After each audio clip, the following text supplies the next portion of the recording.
আসসালামু আলাইকুম। আশা করি সবাই ভালো আছেন। হঠাৎ করে আপনাদের সামনে নতুন ভিডিও নিয়ে চলে আসছি। আজকে ওমানের খেজুর গাছগুলো খুব ছোট, ছোট কিন্তু দেখেন কত সুন্দর খেজুর আসছে। আসলে খেজুরগুলা দেখতে আসলে খুব সুন্দর। সবসময় আপনাদের কাছে নতুন, নতুন ভিডিও নিয়ে চলে আসি। আসলে এখানে ওমানের গ্রামগঞ্জের গাছপালাগুলা কি তারা এগুলা করতেছে তারা ওটা দেখানোর জন্য। তো আশা করি সবাই ভালো আছেন। এটা আসলে আমি আল্লাহর রহমতে অনেক ভালো আছি। আপনাদেরকে সবসময় দেখাই কত ছোট, ছোট গাছগুলা দেখেন কত সুন্দর গ্রোথ আসছে, ফল ধরছে। আসলে এটা একটা আল্লাহর অনেক বড় নিয়ামত। প্রত্যেকদিন আসলে যখন আপনাদেরকে ভিডিও দেওয়ার চেষ্টা করি তখন দেখি যে আসলে মনোরম পরিবেশগুলো কত সুন্দর।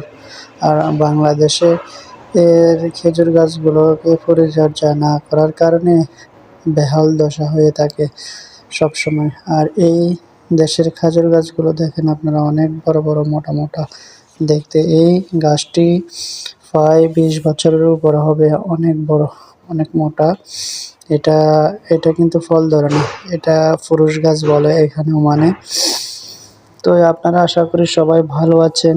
দেখেন একটা ছোট গাছের মধ্যে এই ফুরুষ গাছটির মধ্যে আসলে অনেক এই ছোট গাছটির মধ্যে কতগুলো ফল ধরেছে সেটা আপনাদেরকে না দেখালে আপনারা বুঝতে পারবেন না। ছোট একটা গাছের মধ্যে কতগুলো ফল আসছে। তো দেখতে পারতেছেন আসলে আমি সবসময় আপনাদেরকে দেখানোর চেষ্টা করি। আসলে আলহামদুলিল্লাহ আল্লাহর একটা বড় নিয়ামত। আল্লাহ তাআলা পৃথিবীতে বান্দাগণের জন্য দিয়েছেন আসলে সেটা আপনাদেরকে না বললে নয়। কেন আল্লাহ তাআলা আমাদেরকে সবকিছু দিয়ে পৃথিবীতে প্রেরণ করেছে। তো সবাইকে আসলে অনেক ধন্যবাদ। ইউটিউব যারা আছে তারা সবসময়